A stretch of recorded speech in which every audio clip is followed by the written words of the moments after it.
we are back here on the GSMC Football Podcast, and for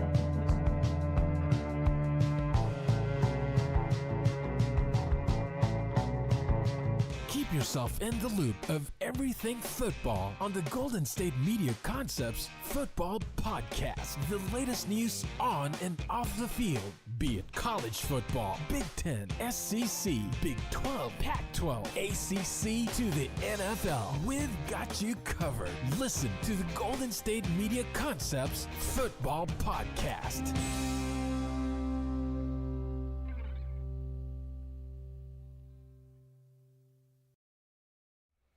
And welcome everybody to another edition of the GSMC Football Podcast, brought to you by the GSMC Sports Network.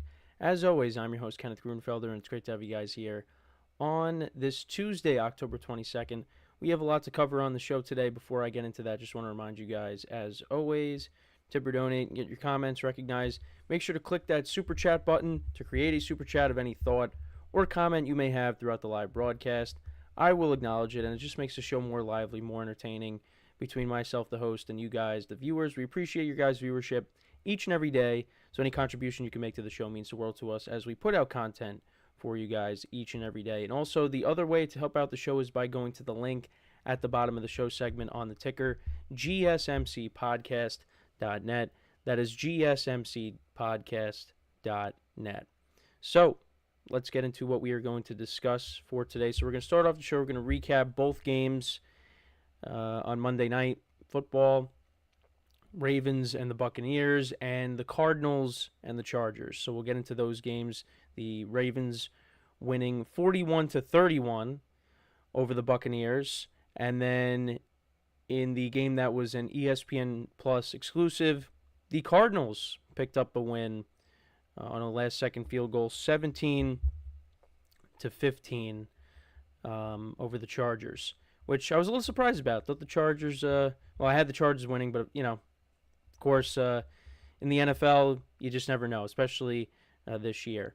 So let's get into it, shall we? So we'll start off with the Ravens and the Buccaneers game. So got off to a fast start for the Bucs. They were up by 10. They were winning 10-0. And you felt good. The offense was moving the ball. Baker Mayfield connected with Mike Evans for a touchdown. They kicked a field goal, but you knew the Ravens were going to get it going, and that's exactly what ended up happening. Their offense has been playing really well. And Lamar Jackson, I mean, that was an MVP performance last night, really was. But the Buccaneers, though, we'll get into it, but not only was this a loss, but it was also a loss when it comes to injuries as well.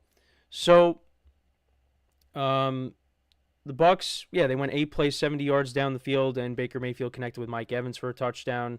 Mike Evans was banged up coming into this game.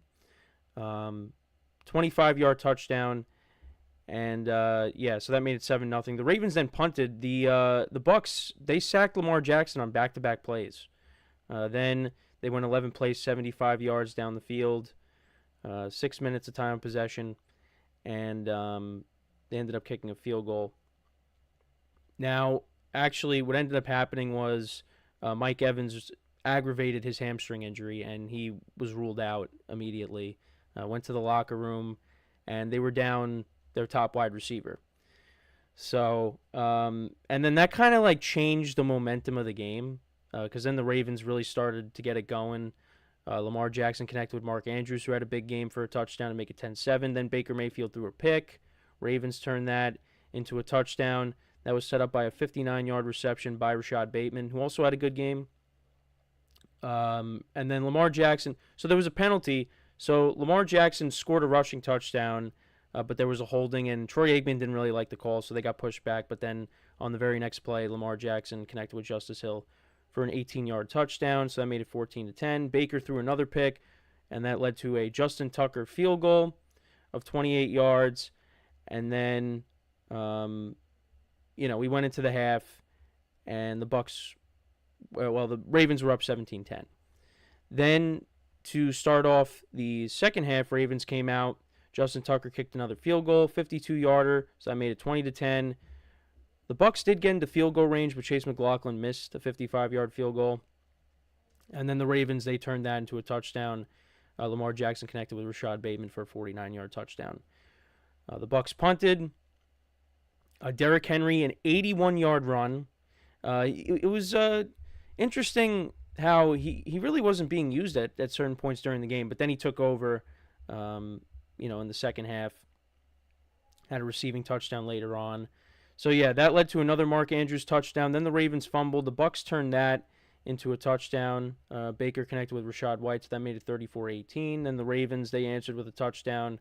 Lamar Jackson connected with Derrick Henry for a 13-yard touchdown.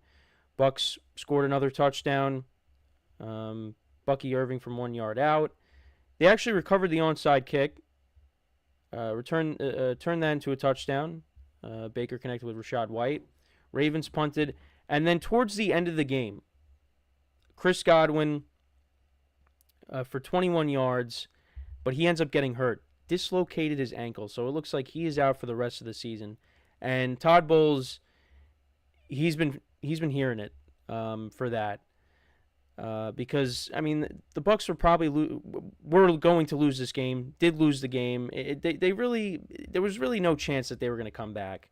And to leave your starters out there and he ends up getting hurt, it's not a good look. It's not a good look. But he, defended it and said, the guys want to be out there. But it's just not a good look. And Chris Godwin was having an unbelievable season, and now he's out for the year. Mike Evans, we'll see how long he's out for, but the Bucs are now down their top two wide receivers. And looking at the stats of the game, Lamar Jackson, 17-22, 281 yards, 5 touchdowns, no interceptions. The Ravens ran the ball for 244 yards, the number one rushing team coming in. Derrick Henry, 169 yards on the ground, a receiving touchdown. Lamar Jackson had 52 yards on the ground. Rashad Bateman, 4 receptions for 121 yards and a touchdown. He's been looking good at times during the year. And the Ravens did give him a new contract, and, last night played really well. Justice Hill, 3 receptions for 44 yards and a touchdown. Mark Andrews, 4 for 41 and 2 touchdowns. Derrick Henry, like I said, receiving touchdown. Ravens defense had 3 sacks, 2 interceptions, 1 forced fumble. Justin Tucker went 2 for 2 on field goals, 5 for 5 on extra points. And then for the Buccaneers, Baker Mayfield, 370 yards passing, 31 for 45, 3 touchdowns, 2 interceptions. Bucs ran the ball for 125 yards. Bucky Irving had a rushing touchdown. The leading rusher was Rashad White. Cade Otton, he was getting banged around last night, but he was their leading receiver, 8 receptions for 100 yards. Rashad White, 6 for 71 and 2 touchdowns. Chris Godwin, 7 for 65. Mike Evans, 1 for 25 and a touchdown. Bucky Irving, 3 for 54. Bucs defense, only the 2 sacks in the beginning of the game, and that was it.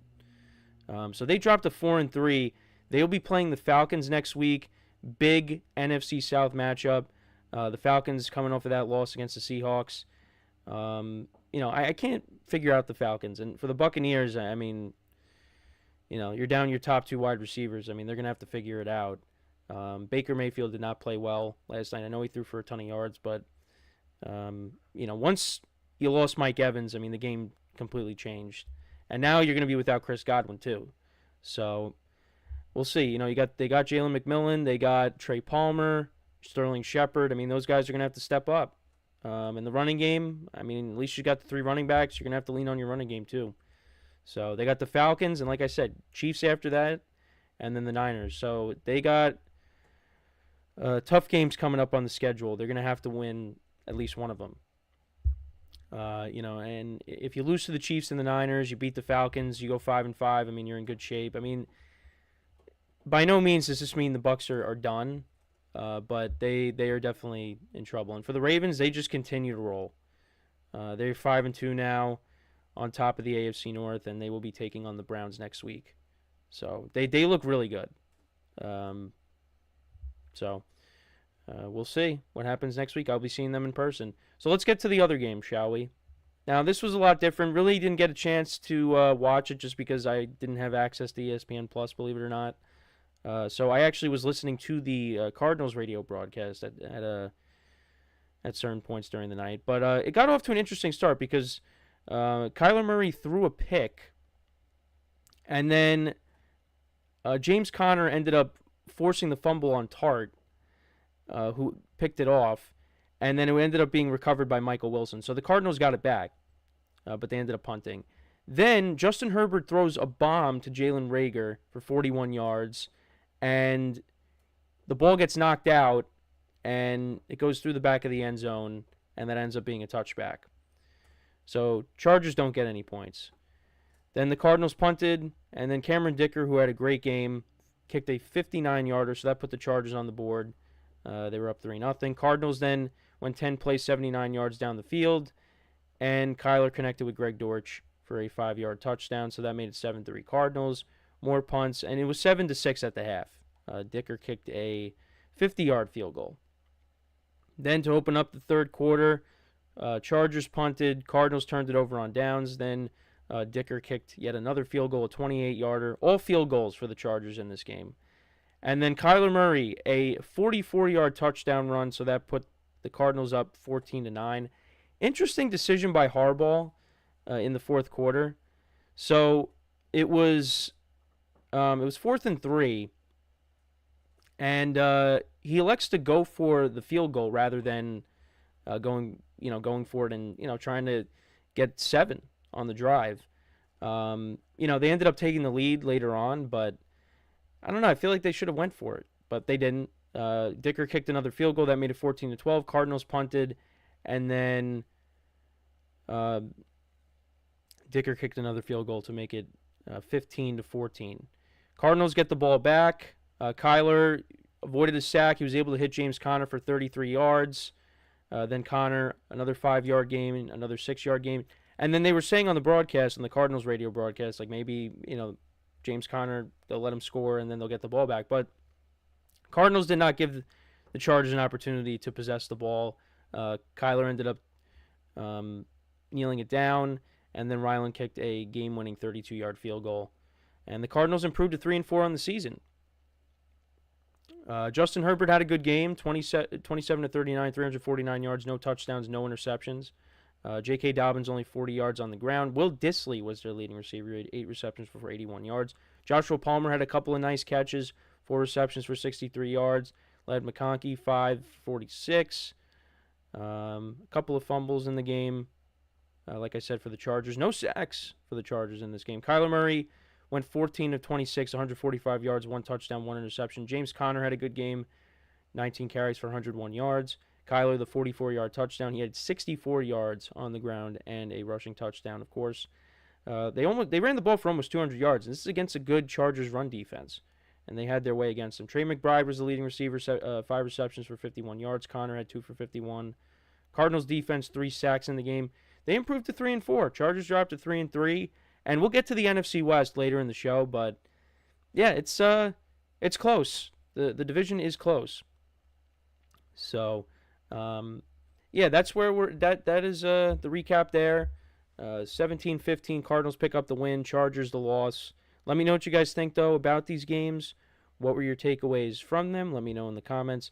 So we are going to take our first break of the show, and then when we come back, we will talk about the Jets-Steelers game from Sunday night. We'll talk about Russell Wilson's performance. We'll talk about the Jets as they continue to struggle. So make sure to stick around, and we'll be right back here on the GSMC Football Podcast. I feel like I'm losing my mind. Is everybody in the world blind? Please, Lord, give me a sign, a sign.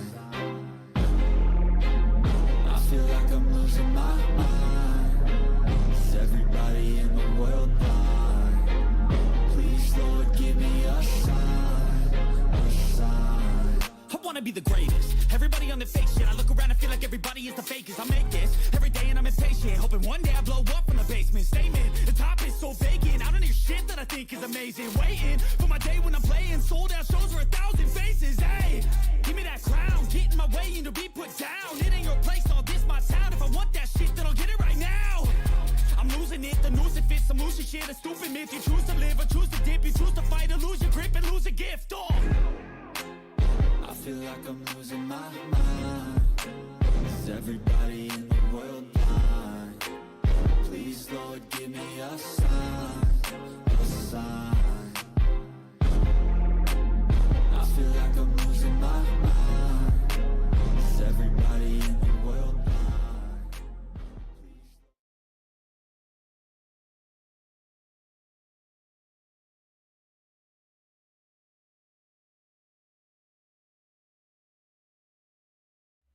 All right, and we are back here on the GSMC Football Podcast. And for the second part of the show, we are going to now get into talking about the Jets-Steelers game from the other night.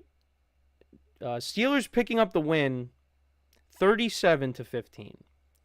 And they improved to 5-2 on the season. Jets dropped to 2-5. And this was the first game of the reunion between Aaron Rodgers and Davante Adams. Davante Adams only had 30 yards receiving in this game.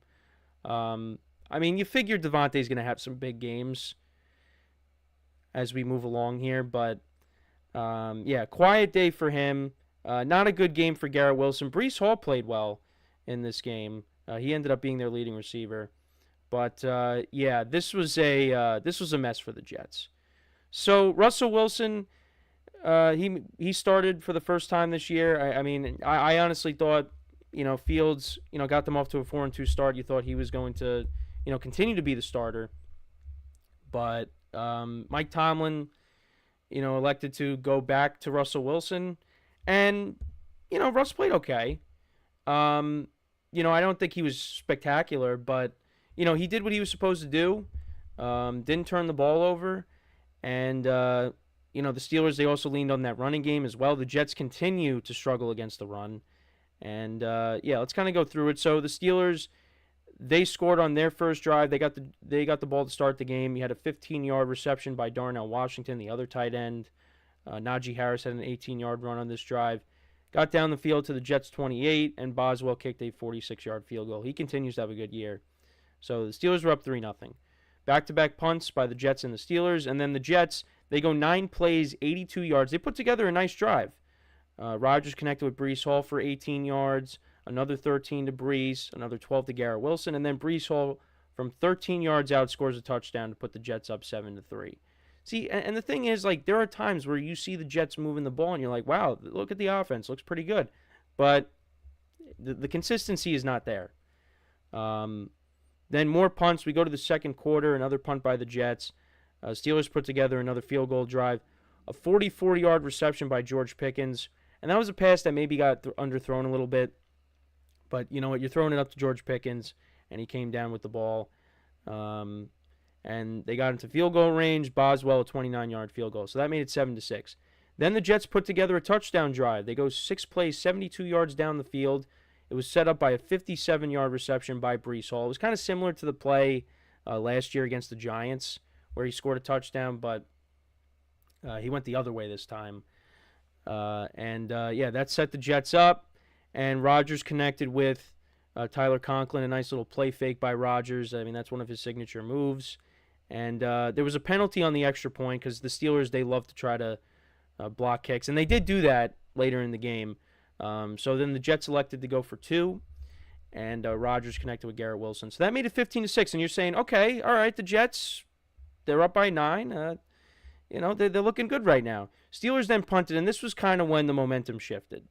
So the Steelers punted, Jets have the ball, they're driving, and then Rodgers throws an interception to Bishop. It was a great play by Bishop. He's trying to hit Garrett Wilson, and then the Steelers turned that into a touchdown. Russell Wilson connected with George Pickens. So it was 15-13 at the half. The Jets did not score ever again after that. They punted to start off the second half. Steelers then, on their first drive of the second half, a Boswell field goal, so that made it 16-15. And then I really don't know what happened on this play. So Rodgers has Garrett Wilson wide open down the sideline. He hits him, and for some reason, it just ricochets off of Garrett Wilson. He's not able to corral it. Gets batted up in the air, and Bishop picks it off again, and he almost returned it for a pick 6. Davante Adams tackled him at the 1. And, yeah, the Steelers then turned that into a touchdown. Russell Wilson, a quarterback sneak for a touchdown, so that made it 23-15 Steelers. Then the Jets, they got into field goal range, but it ended up getting blocked. It was a 35-yard field goal attempt by Greg Zuerlein, who's had a rough few weeks. And, so the Jets didn't get any points out of that. And then the Steelers score another touchdown. Russell Wilson hits Van Jefferson for a 4-yard touchdown, so that made it 30-15. Jets then turned it over on downs. And then the Steelers, they basically just, took it down to the end of the game. Najee Harris actually scored on 4th and 2 with 30 seconds left in the game, basically. And, so that's why. It really should have been 30-15, but they tacked on another touchdown. So, that made it 37-15. And that was it. Russell Wilson, we'll go through the Jets first. So, Rodgers, 24-39, 276 yards, 1 touchdown, 2 interceptions, continues to throw picks. The Jets only ran the ball for 54 yards. Breece Hall, 38 yards on the ground and a touchdown. Like I said, was good in the receiving game. He was their leading receiver, 6 receptions for 103 yards. Garrett Wilson, 5 for 61. Allen Lazard, 4 for 58. Devontae Adams, 3 for 30. Mike Williams, 1 for 15. Tyler Conklin, 4 for 7 and a touchdown. The Jets' defense only 1 sack in this game, and they continue to struggle against the run. Steelers ran the ball for 149 yards. Najee Harris had 102 yards on the ground in the touchdown. Jaylen Warren, 44. It looked more like his old self because, he's been banged up. George Pickens, a good game, 5 receptions for 111 yards and a touchdown. The Steelers' defense, they only had 1 sack in the game. But, they pick up the win and they move to 5-2. So, Russell Wilson and his performance. So, switch some things around here. Like I said, I wouldn't say he was great, but, he put up solid numbers. 264 yards passing, 2 touchdowns, no interceptions. The Jets' defense is not as good as it once was. Like I said, did what he was supposed to do. And, now, for the moment, Mike Tomlin looks like a genius for going to Russell Wilson. He's definitely limited. There were times where I thought, he could have took off with it and ran, but he didn't do that. So you wonder, is the calf still an issue, or is it just, this is who Russell Wilson is now? Because what made Russell Wilson special was him extending plays. This is a different Russell Wilson that we are seeing, but picked up the win. Look, the Steelers are 5-2 right now. They are stacking up those wins before they get to the tough part of their schedule. And they take on the Giants next week. And that could be, honestly, a trap game, but the Steelers should win. They should win because for some reason the Giants play better on the road than they do at home. So, the Steelers got to be careful. I'm just saying. Look, and I still think the Steelers will win, but for some reason the Giants, they'll pull a game out that you don't expect. Like, look, they won in Seattle. So, but they should win that game, go to 6-2, and then you take on that tough part of your schedule. So, and if Russ keeps doing that and the Steelers continue to play good defense, they got Alex Highsmith back, which was huge for the defense, because now everyone's focus is not going to be on TJ Watt. Now you got to worry about Highsmith. So you got to like that. The running game continues to produce. So, and I still would like to see the Steelers add another receiver. They do need that. Pat Freiermuth made some good plays in this game. Of course, George Pickens, a good game as well. So, that was a good win for the Steelers. But for the Jets, it's more of the same. It's just they put together good drives, and you're thinking, okay, this is where they're going to start clicking, and then it just doesn't happen. And, they were up 15-6. You thought, okay, this could be the beginning of a run for them, and then it all turned. And, look, it's not just one aspect of this game, but or just one aspect of the team. It's a lot of things. The defense is not playing well. Rodgers is not playing great. The defense cannot stop the run, and they had some guys banged up in the secondary, and that made a difference because George Pickens had a big game. Coaching is a big thing. And people talking about this, that how Ulbrich, now he's the head coach, he's paying less attention to the defense, and now the defense is struggling because of that. That's part of the reason. The defense was already struggling, but now it's, you take Saleh out of the equation. Ulbrich now is the head coach, and it's like his main focus can't be on the defense.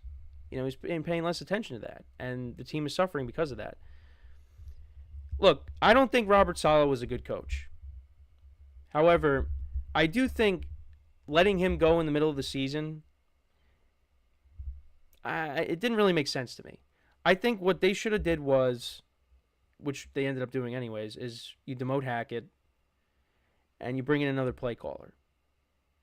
And you keep Saleh. But they didn't do that. And, this season is spiraling out of control now for the Jets. And look, I get it. This was a gamble I was taking by saying, hey, look, they have a lot of talent on this team. Rodgers comes back. The offense will look better, hopefully, and they'll be a good team. But it's not the case. It's going the complete opposite, and I'm gonna own it. And it's unfortunate because I'd like to see Rodgers at least go out on some sort of a high note, and not go out, like it looks like he's gonna go out, which is just the Jets not having a good year, even with Davante Adams in the picture.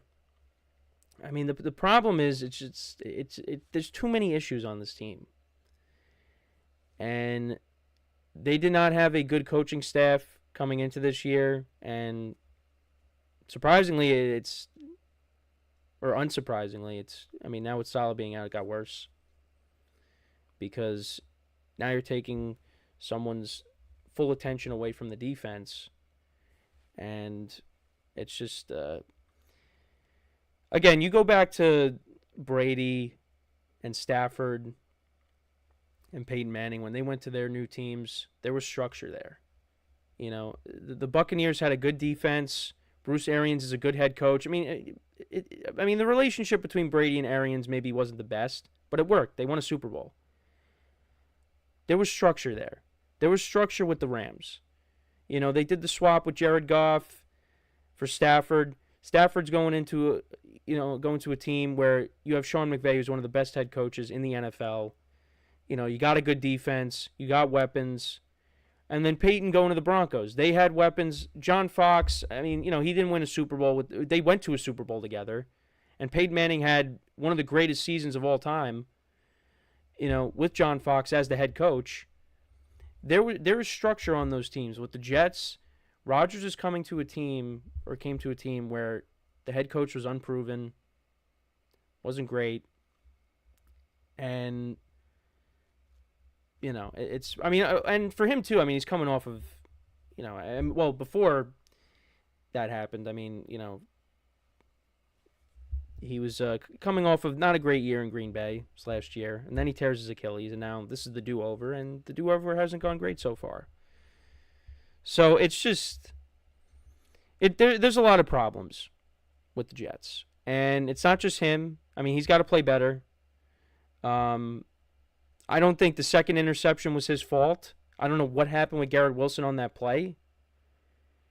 Rodgers hits him in stride, and it's somehow I couldn't believe it. I was like, what happened? How did it get intercepted? It's not looking great, And Breece Hall, he was good in the receiving game. He was their leading receiver, but he only had 30 yards on the ground rushing. So. And it's a lot of checkdowns. It was just a lot of dump-offs and checkdowns. It's just Rodgers is not throwing the ball down the field, really. Maybe with Adams, another game under his belt, maybe we see more of that. But I'm like, how are they going to move? They're not moving the ball. They did in the beginning, but it's just, again, it was to Breece Hall. Breece Hall's creating the big plays. You bring in Davante Adams, Lazard, Garrett Wilson. Where are these big plays with the receivers? It's just they weren't there. So, and there were some times where Rodgers missed some open guys. There were guys open and he just didn't see it. So I don't know. It's tough to watch. It really is. But that's where the Jets are. They're 2-5. Is their season over? No, but it's trending that way. And the Bills, they continue to win. So we'll see. But the Jets do have a light schedule. So, if you could stack up some wins there, I mean, maybe you get yourself back in this thing. But it's just, it doesn't seem like that's going to happen. I mean, if you remember, Rodgers last year in Green Bay, they were struggling. And then they got hot at the end of the year. The Lions did end up beating them, but to end their playoff hopes. But, maybe we see something like that happen. I don't know. I don't know. I don't really I think the problems that they have, some of them are just, you're not going to be able to fix it in season. Now, I didn't even bring up Hassan Reddick, so he's supposedly going to report. But, I mean, how much is that really going to help at this point?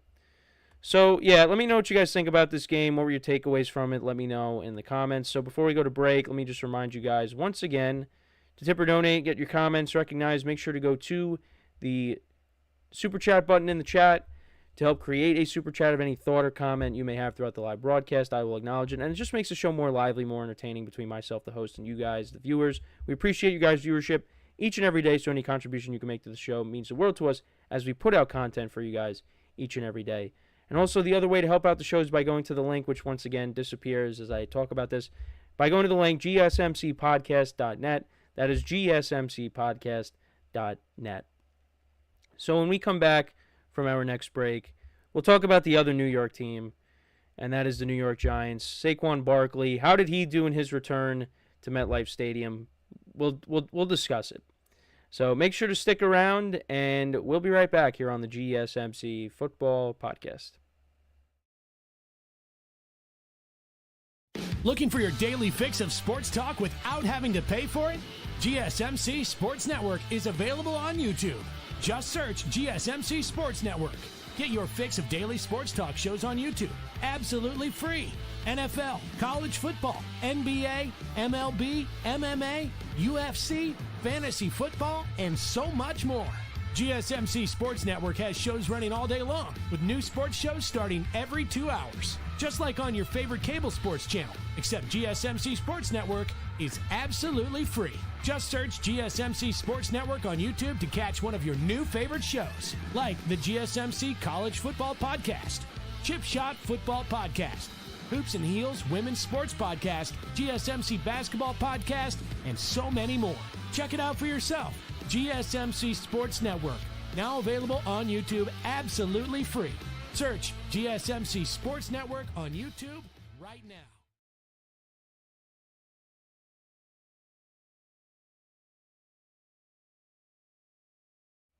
All right, and we are back here on the GSMC Football Podcast. And for the third part of the show, we're going to now get into talking about Saquon Barkley and his return to MetLife Stadium as the Eagles defeat the Giants 28-3, which was, if you remember, the score of the Super Bowl with the Falcons and the Patriots. And Patriots came back. The Giants were not coming back from 28-3. Yeah, it was pretty much, I mean, I'm not surprised with how it went. I thought the Giants, could have been, we're going to be competitive in this game. And, there were just punts in the first quarter. And the defense was getting to Jalen Hurts. What did the defense finish with? They finished with 5 sacks on the day. So the defense showed up. However, the Giants do not have a competent offense. They just don't. Daniel Jones on the day, he finished 14 of 21 for 99 yards and actually got taken out of the game, and they put in Drew Lock, who went 3 for 8 for 6 yards. Giants only ran the ball for 76 yards. Malik Neighbors made his return. He had 4 receptions for 41 yards. The Giants just have no offense. Dexter Lawrence actually leads the league in sacks right now, I believe. He has 9, and he's a defensive tackle. 9 sacks. Stud. Brian Burns a sack in this game. He's a stud. I mean, the defense, and again, that is something that I said, if you're a Giant fan, you at least can be excited about the defense. The problem is, you have an offense that is a complete 180 of what the defense is. But let's get into Saquon Barkley. So Saquon Barkley basically did what he was going to do, and that's just run all over the Giants. Nick Sirianni, there was a clip. So Nick Sirianni was talking to him saying, hey, you could, your career high, you're approaching that. Do you want to,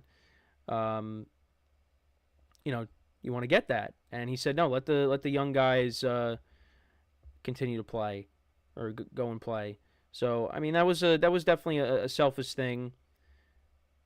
Selfless thing, not selfish, selfless, okay, by Saquon. But, you know, Saquon torched the Giants. 17 carries, 176 yards, and a touchdown. The Eagles ran all over the Giants in this game. Almost 300 yards rushing for the Eagles. They had 269 rushing yards and 3 rushing touchdowns. Now, 2 of them were courtesy of the tush push, but still, the Eagles ran all over them. And then, of course, you know, and this happened a couple years ago on 4th down. The Eagles went for it on 4th down at one point, and A.J. Brown scored a touchdown. It was on 4th and 2. I think it was this one. Yeah, it was 4th and 3, and Hurts connected with A.J. Brown for a 41-yard touchdown. That was in the second quarter. The first touchdown, you had a 55-yard run by Saquon Barkley, and then a 3-yard run by Saquon Barkley for a touchdown. So, yeah, the Eagles were up 14-0. The Giants actually, you know, scored some points before the end of the first half, believe it or not. Greg Joseph actually, believe it or not, made a field goal. So that made it 14-3, a 38-yard field goal. And, so 14-3 at the half. So by no means was this game over yet. But, again, the Giants just could not score. More punts to start the second half. And Hurts, his first rushing touchdown. So that made it 21-3. And then it was 28-3. Barkley had a 41-yard run. And then, on 4th and goal, they went for it, the Eagles. With the tush push, they got it. And then there was just more punts. The Eagles, by no means, are playing great. Saquon Barkley right now is their best player. It's good that they have A.J. Brown back. Devontae Smith, he only had 1 reception for -2 yards. But, yeah, Saquon Barkley right now, he's been the MVP of the team. He's got 658 rushing yards on the season and 5 touchdowns. He's been as advertised. Jalen Hurts only went 10 of 14 for 114 yards, 1 touchdown, no interceptions. So, I mean, I expect more out of him. He hasn't been great this year. He just has not been great. I mean, the Eagles are 4-2, but I don't know. I expect more out of Jalen Hurts. And next week they take on the Bengals in Cincy. It's going to be a tough game. Giants, they take on the Steelers. And we talked about this in the production meeting. People should be fired because of this move, letting Saquon Barkley walk. And, you know, look at what he did. Look, I would have liked for them to have kept Saquon. But, you know, had they kept Saquon, I mean, the Giants are still going to be in the same position that they're in right now. And the Giants improved the offensive line this offseason. What's unfortunate now is, you know, Andrew Thomas is out for the year, their left tackle. Out for the year. And you could tell that the Giants missed him because they could not protect Daniel Jones. But Daniel Jones also is not a very good quarterback. Eagles defense, they finished with 8 sacks on the day. So again, I thought maybe the Giants, and like I said, you know what, at certain points they were competitive, but it got out of hand. It got out of hand because the Giants cannot generate any points. And if you think that Saquon Barkley would make a huge difference on this team this year, you're mistaken because the Giants don't have a quarterback. They don't. Daniel Jones is not a good quarterback. Now, maybe if he went to a better system, if Daniel Jones went to, let's say, the 49ers, he would look a lot better there than he does with the Giants. But he just takes too long to process things, you know, and just watching the game. I mean, so where I was at, we had DirecTV, and, you know, I had all the games on. So, you know, every game is in its own little box. So I was paying more attention to some of the better games, like the Lions and the Vikings, like the Packers and the Texans. And then, I would, you know, keep looking over at the Giants. But it's just a lot of checkdowns. They don't push the ball down the field. You're not going to win football games with an offense like that. And Brian Dable was brought in because he was an offensive guy. Now, I do think if you have a better quarterback in place, things look different. But I mean, where is the season going for the Giants? I mean, again, they win this huge game on the road in Seattle, and you think, oh, maybe, let's see if they could put something together. They're going up against a bad defense in the Bengals. They only put up 7 points. Daniel Jones has not thrown a touchdown pass. You ready for this? And you probably already know. He has not thrown a touchdown pass at home, at MetLife Stadium, since 2022. That's how long it's been. 2022. Aaron Rodgers was still in Green Bay. Tom Brady was still playing football. What are we doing? And we'll see if he ends up starting next week, but I feel like at some point you're going to have to pull the plug. And maybe you start Drew Lock, and maybe you see Tommy Cutlets again. I don't think you could keep trotting Daniel Jones out there. But either way, like if the Giants win some meaningless games here, because this season's pretty much over, like you're only hurting your draft positioning. And the Giants have holes on this team. Quarterback is the major thing.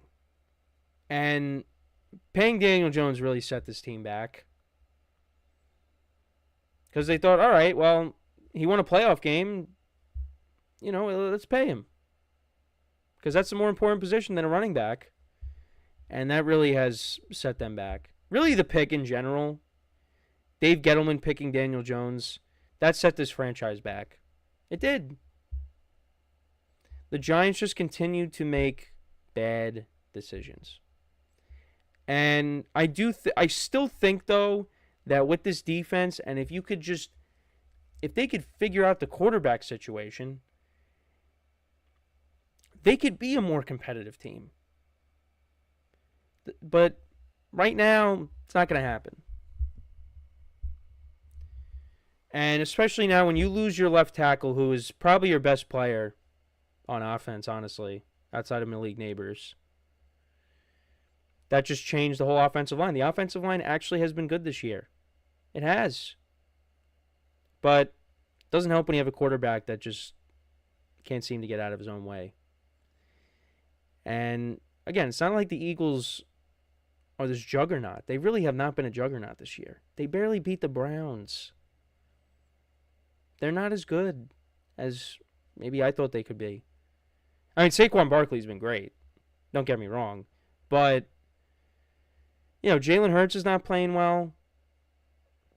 It's just, I don't know. The Eagles are not, they're 4-2. Give them credit. But it's just, again, I don't view them as a top team right now.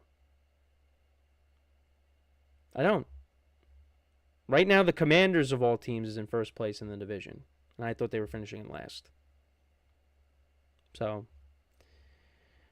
I was wrong about that. So, yeah, I mean, listen, I don't...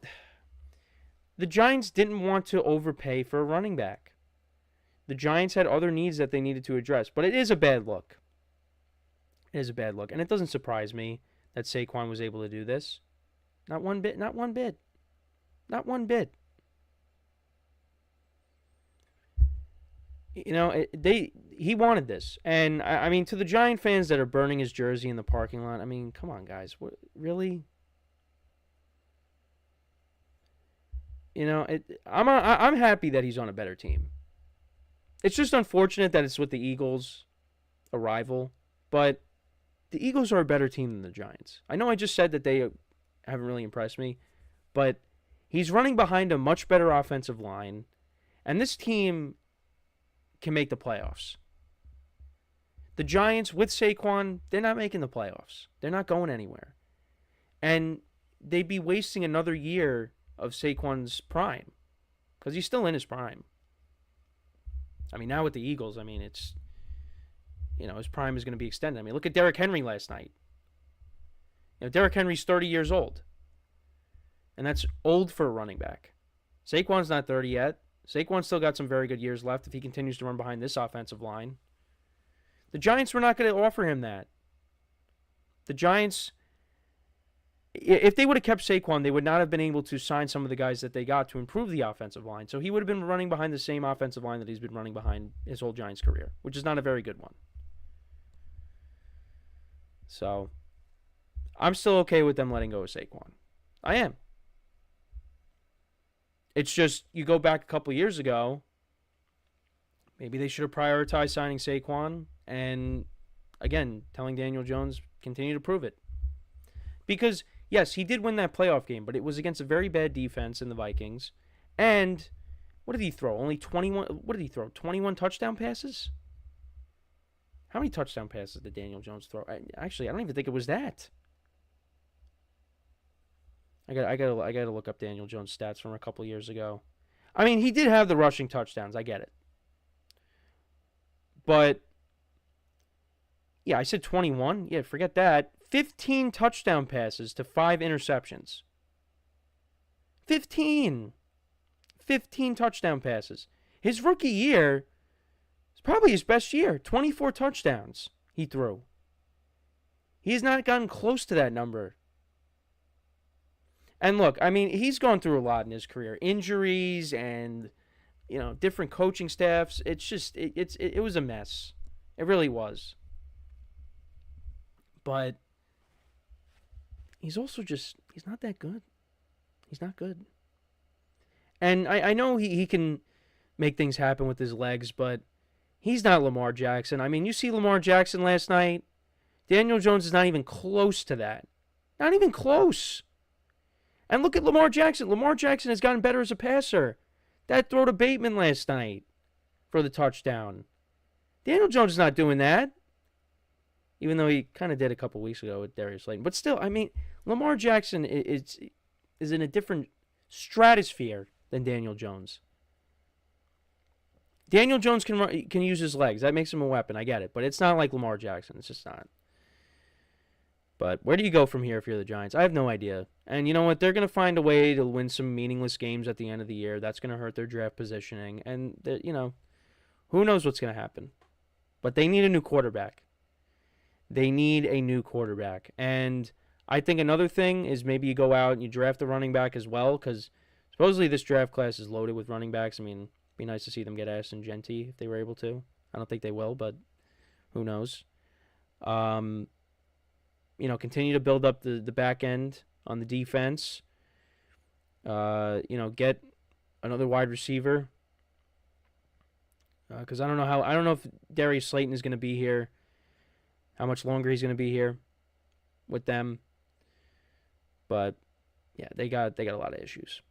So, but yeah, let me know what you guys think though about this game or your takeaways from it. I mean, again, not surprised really by what happened here. So we're going to take our next break. When we come back, we will talk about the Commanders and their 40-7 victory over the Panthers, despite Jaden Daniels getting hurt in this game. So with that being said, stick around, and we'll be right back here on the GSMC Football Podcast.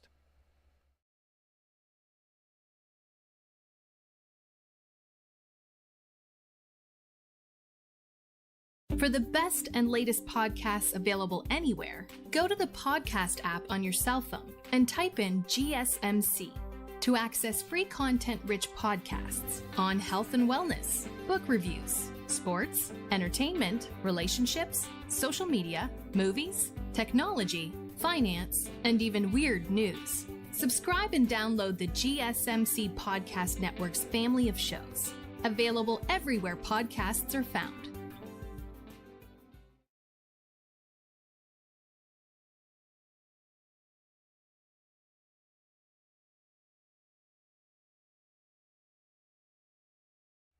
All right, and we are back here on the GSMC Football Podcast. And for the fourth part of the show, we are going to now get into talking about the Commanders and their win over the Panthers, despite Jaden Daniels getting hurt early on in this game. So he suffered a rib injury. Right now he's considered week to week.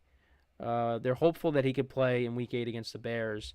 And they moved that game back to a better time slot because we were going to see Caleb Williams and Jaden Daniels face off.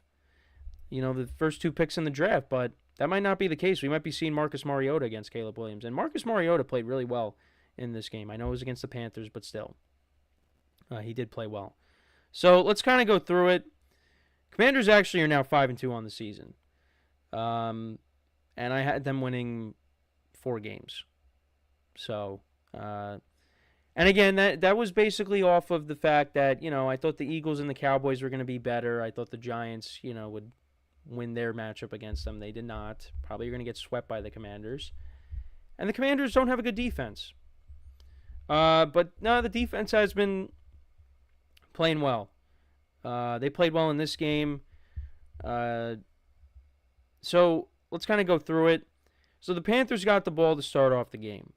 And they're driving. They're in Commanders territory. And then Andy Dalton throws a pick 6 to Dante Fowler. A 67-yard return. So that made it 7-0 Commanders. Panthers then punted. Commanders got the ball. Jane Daniels, a 46-yard run. That led to a Seibert field goal. So that made it 23-yarder. That made it 10-0. And then Andy Dalton threw yet another interception. Jane Daniels. Actually, he did get hurt on that drive. And Mariota came in and played the rest of the way. And like I said, played really well. In the second quarter, Brian Robinson scored an 8-yard touchdown, so that made it 17-0. Panthers turned it over on downs. Commanders scored another on another field goal by Seibert, a 49-yard field goal, so that made it 20-0. Panthers punted. Commanders turned that into a touchdown. Mariota connected with Zach Ertz for a 12-yard touchdown. Yes, we got a Marcus Mariota to Zach Ertz touchdown in 2024. So, yeah, 27-0 Commanders at the half. Then they scored on their first drive of the second half, 10 plays, 59 yards. Mariota connected with the rookie tight end, Sinat, for a touchdown from 3 yards out. So, yeah, 34-0. Then it was 37-0, another Seibert field goal, 31 yards out. And then the Panthers did get on the board. We had a Chuba Hubbard touchdown from 4 yards out, so that made it 37-7. Another Seibert field goal in the fourth quarter. This one was from 29 yards out, and the Commanders win 40-7. Mariota, 18 of 23, 205 yards passing, 2 touchdowns, no interceptions. Brian Robinson Jr., 12 carries for 71 yards and a touchdown. Jane Daniels had 50 yards on the ground. McNichols, 42 yards on the ground. Mariota, 34. Eckler, 17. Commanders running attack, 214 yards in this game and a rushing touchdown. Terry McLaurin, 6 receptions for 98 yards. Zach Ertz, 4 for 40 and a touchdown. Olamide Zaccheaus, he had 4 for 25. De'Ami Brown had 1 for 23. Noah Brown had 1 for 16. Couple of interceptions, like I said. Emmanuel Forbes had the second one. Dante Fowler, he had the pick 6. Commanders defense, 2 sacks. Seibert, 4 for 4 on extra points and 4 for 4 on field goals. As for the Panthers, Andy Dalton went 11 of 16 for 93 yards, no touchdowns, 2 interceptions. Bryce Young did come in the game. He went 2 for 2, but it was for -4 yards.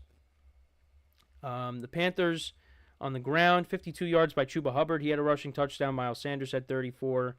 The leading receiver was the tight end, Ja'Tavion Sanders. He had 6 receptions for 61 yards. Deontay Johnson, 1 for 17.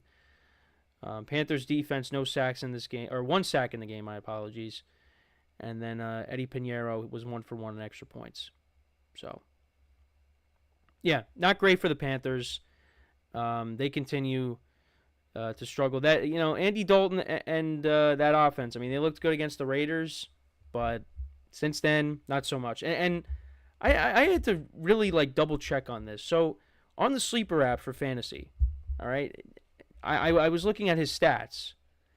He finished with, I couldn't believe this. Again, I'm still looking just to make sure that this is true. Andy Dalton finished with 0.02 fantasy points. How is that possible? He only had 93 yards passing, and then the 2 picks. I've never seen that. I've never seen that, especially with the guy that pretty much played the whole game. So, Yeah, the Panthers are they're not a good football team. That's a team that has a lot of problems.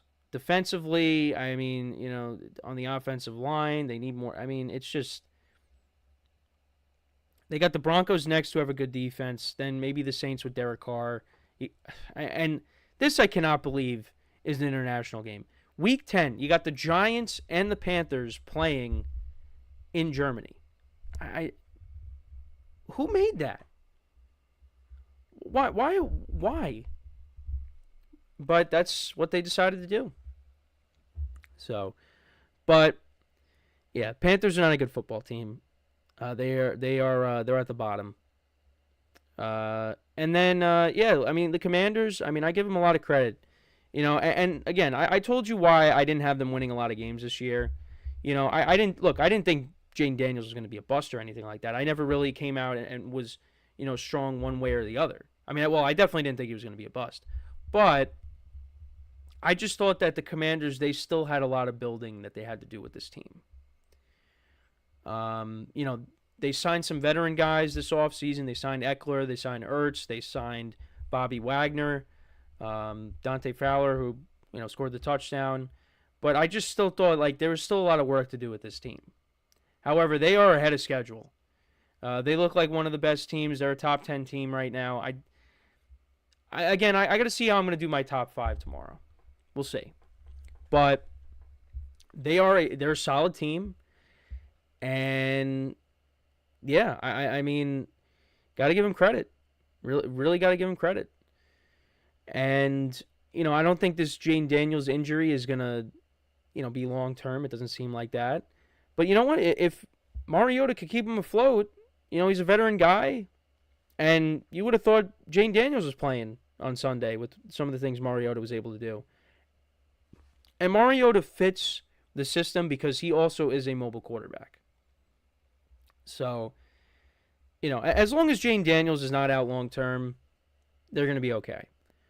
But it doesn't seem like that. He's only going to be week to week, it appears. So, but yeah, you got to like the direction they're heading in. I mean, you look at this division, the Eagles have not played great, like I said before. The Cowboys are a mess. And we talked about the Giants already. Commanders are winning this division. They're making the playoffs. I would like to see how they stack up against, some of these other teams. We saw them go up against the Ravens, and they played a good game. They lost a close one, but they played a good game there.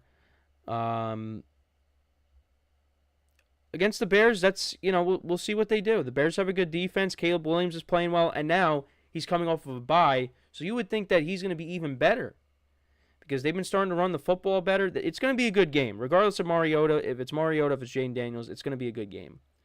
But yeah, let's kind of look at the Commanders' schedule here. So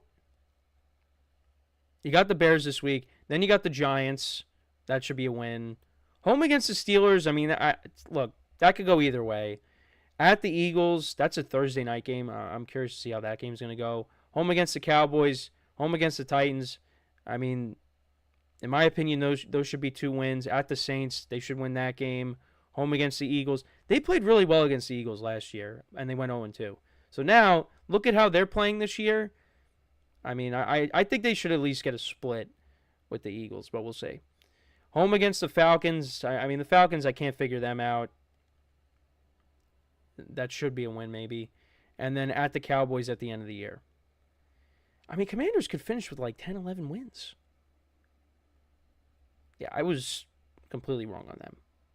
And like I said, I'll own up to it. I will own up to it. I was not familiar with Jaden Daniels' game, even though it was Mariota who played yesterday.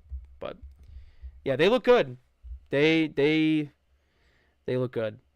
But yeah, let me know what you guys think though about this game. What were some of your takeaways from it? Let me know in the comments. We're going to take one final break here. When we come back, we will talk about the NFC West. We'll kind of go over that division, and how it's close. It's close. Every team except for the Niners won. Cardinals picking up a win last night. yeah, it's going to be interesting to see what happens going forward, and with injuries and guys coming back from injury, we'll see how it goes. But yeah, this division definitely is different, looking different, and again, it could change next week. Things could be completely different next week, but for right now, yeah, it's pretty close. So we'll talk about it when we return from our last break of the show. So for one final time today, stick around, and we'll be right back here on the GSMC Football Podcast.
All right, and we are back here on the GSMC Football Podcast. And for the final part of the show, we're going to now get into talking about the NFC West. And it's pretty close. It's pretty close right now. You had 3 of the 4 teams within the division picking up wins on, this past week.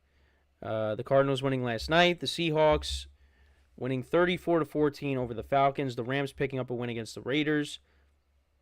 49ers dropped the game against the Chiefs. So right now, as it currently stands, that division, you have the Seahawks in first at 4-3, the Cardinals at 3-4. They're technically in second place because they won that game over the Niners a couple weeks ago. Niners are 3-4, and then you got the Rams at 2-4. This division is very close, and you got to worry about the Niners because, again, after the win against the Seahawks, I thought, okay, maybe they're getting back on the right track. But then, that game against the Chiefs was a nightmare for them because you had Brandon Ayuk, he tore his ACL, and Deebo Samuel was hospitalized because he has pneumonia, and he had fluid in his lungs. It was bad. It's bad. George Kittle is apparently dealing with a foot sprain right now. It's just, and then defensively, they're missing Dre Greenlaw. It's just, and we know about Christian McCaffrey, who might be coming back possibly week 10, I saw. We'll see how true that is. But it's been one of those years for the Niners, and it's going eerily similar to how it went when they lost to the Chiefs the first time in the Super Bowl. Because if you remember, you go back to 2020, they got decimated with injuries. Everybody got hurt. Everybody. And they just were not able to recover. And it's looking like that again. Now, by no means is this season over at the moment. They're going to get Juwan Jennings back hopefully this week. Ricky Pearsall is going to have to step up. Maybe George Kittle still plays. We'll see. It's kind of day-to-day, it appears. But, they're going to have to figure it out. And we'll see. We'll also see what happens with Deebo. There's no timetable for his return. So, we'll have to keep an eye on that throughout the week.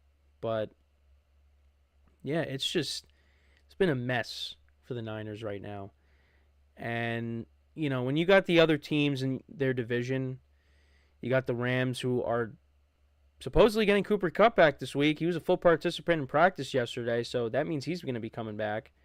And the Rams, are going to be looking like a better team with him. And, Puka Nacua, maybe comes back soon. And the Rams, they can make a run here if they get their guys back. And, you know, they're 2-4 right now. They're a game and a half back of the Seahawks for first place. So their season is not over yet. Cardinals picked up a win last night. Kyler didn't throw for a ton of yards, but they were able to get the win there. I still don't trust them, but, you know, they did beat the Niners. So right now they're in second place. And they pick up a win against the Seahawks. You know, things change. Seahawks, I mean, they have just been up and down. You know, I mean, they lose to the Giants at home. You know, but then you know, you lose that game against the 49ers at home, and then, you know, you beat the Falcons on the road after it seemed like the Falcons had figured things out. So it's a weird division right now. And I still am going to say that the Niners figure it out and win this division just because they're going to get guys back. And I do think that they could at least tread water until they can get healthy. But the problem is, it's just, you know, when you get guys back, then more guys get hurt. You know, it's definitely concerning. Definitely concerning. And even, you know, throughout this season, they just have not looked like the same team that we saw that made it to the Super Bowl. You know, I mean, they lost to the Vikings on the road. They had a problem in that game. You lose to the Cardinals at home. You know, they had their opportunities against the Chiefs. You know, Patrick Mahomes did not throw for a ton of yards, but, you know, the Chiefs' running game was effective, and Brock Purdy turned the ball over, something that he does not normally do. He just doesn't. He doesn't turn the ball over, but he did in that game. And he's got to limit the turnovers, and I just think, I mean, look, you're going up against the Chiefs, and the Chiefs right now are the best team in football. I know the Ravens last night were very impressive, but the Chiefs beat them earlier this year. And someone's got to knock them off. And so far, nobody has. But the Ravens are right there. And, again, there's not a lot of teams that can make the 49ers when they're right look like how they did on Sunday. The Chiefs are one of them, and the Ravens last year on Christmas. That's really how I looked at that game. That game was basically like the game Brock Purdy played on Christmas against the Ravens last year. And those are two of the best teams in the NFL. Two good defenses, you know, two of the best quarterbacks in the NFL. I mean, it's... And I think Brock Purdy is a good quarterback. But there's some limitations with him. You know, you see Brock Purdy and him missing his weapons, and you see Mahomes and what the Chiefs are going through right now. Chiefs still were able to find a way to win. And that's because Patrick Mahomes is a generational talent. I don't think Brock Purdy is a generational talent. But Brock Purdy can win you games. But yeah, the Niners just have a lot of problems right now. And again, if they don't get it figured out, I mean, look, they already lost to the Cardinals, and they also lost to the Rams too. Those are two games that they should have won, but they didn't. And that essentially is giving the Cardinals and the Rams life here in this division. And imagine if the Seahawks would have beat them. They'd be 0-3 in divisional games so far this year. So they got to figure it out. They got the bye week coming up after this game against the Cowboys, which, you know, the 49ers were always in a different class than the Cowboys. I mean, that's really how it's been the last few years, but this game could definitely be close because the Niners are not the same team that, you know, destroyed them on that Sunday night last year. They're not. I mean, at least if you could get Debo back for this game, which I think that right now looks like a long shot. I mean, at least if you have Kittle. Kittle had 3 touchdowns in that game last year. And you could run the football against the Cowboys, and you get Jawan Jennings back. I mean, I still think the Niners should win the game. But we'll see. You know, you lose this game against the Cowboys, I mean, then you're really in trouble. So, they just got to get healthy. I mean, a lot of the guys should be able to come back. The only one that you're not going to get back is Brandon Ayuk, and he wasn't really doing much to begin with. It's just crazy after all that back and forth between the Niners and Ayuk. Ayuk's season ends this past week. But I think Ian Rappaport brought it up. I think that's what I was tuning into NFL Network, and I think that's and he was talking, and he said this is why players try to get this new deal right away, because they want that security in case something like this happens. Because if Brandon Ayuk doesn't get his new contract, well then, what happens with this injury? He at least has his contract. So, but yeah, just after all that, the fact that, Ayuk's season ends like that is just horrible. But he wasn't really having a great season to begin with. So, but hopefully, he bounces back and he comes back strong next year. It's just unfortunate. But yeah, and then, for the Rams, talking about them, they get their 2 top wide receivers back. They're a different team. And you got Sean McVay, you got Matthew Stafford. They've been keeping this team kind of afloat. Now they have 2 wins on the year. They got the Vikings coming up on Thursday. That's going to be a very tough game. But you win that, all of a sudden, their season's really back on. Seahawks, they're dealing with some injuries on the defense, and DK Metcalf, he might be week to week. He suffered I believe, a knee injury. So, we'll see, how long he's out, if he's out at all. That hurts the Seahawks. But right now they're in first place. Cardinals, they picked up a win, although, the defense did play well for them. They held the Chargers out of the end zone. Justin Herbert did throw for over 300 yards. But, the Cardinals, their season is by no means over, even though I kind of declared that, they'll win more games with Kyler this year, but I don't really expect them to make the playoffs. But yeah, it's going to be interesting to see how this all plays out, this division. I think if the Niners, get their act together, they're going to ultimately win this division. But they're not going to be the top team in the NFC. They are not going to have home field advantage, which, that plays a big role. So they just got to get right, and we'll see. But it has not been it's not been a good stretch of games for them. Just when you thought maybe they figured it out, they didn't. So we'll see what happens on Sunday when they take on the Cowboys. The Cardinals, they take on the Dolphins. The Rams, like I said, they take on the Vikings on Thursday, and then the Seahawks, they will be playing against the Buffalo Bills at home. That should be an interesting game. But yeah, they started off 3-0, then they lost their last 3, and then they beat the Falcons. So are they going to go on another 3-game winning streak? Are they going to go 3 wins, 3 losses, 3 wins, 3 losses? Is that what's going to happen? We'll see. But yeah, for the Seahawks, they got the Bills, they got the Rams, then they got the bye, then they got the 49ers out of the bye. They got the Cardinals twice, the Jets in between the 2 Cardinals games, the Packers, the Vikings, the Bears, and the Rams. So yeah, they got some tough games coming up on the schedule. For the Niners, they take on the Cowboys in the bye week. Then they take on the Buccaneers, the Seahawks, the Packers, the Bills, the Bears, the Rams, the Dolphins with Tua, who could be coming back this week, actually. The Lions, and then the Cardinals. So they got a tough schedule. Cardinals schedule, they got the Dolphins, the Bears, the Jets, the bye week, the Seahawks twice, the Vikings in between that, the Patriots, the Panthers, the Rams, the 49ers. And then the Rams, they have the Vikings, Seahawks, Dolphins, Patriots, Eagles, Saints, Bills, 49ers, Jets, Cardinals, Seahawks. So we'll see. We'll see how it goes. But, yeah, let me know what you guys think, though. Who do you think ultimately wins this division? I'm still going to say the 49ers, but don't feel great about it right now.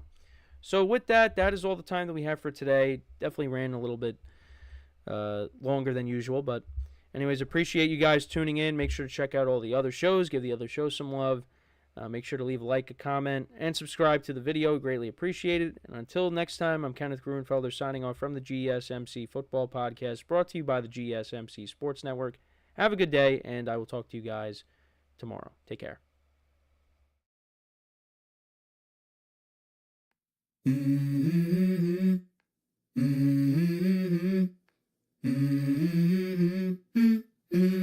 go. I wake up to a little bit of drool on my pillow, feel like it's gonna be a bad day. Yeah, I'm tired of shit, and the coffee ain't hit yet, damn, ain't that great. I don't wanna go to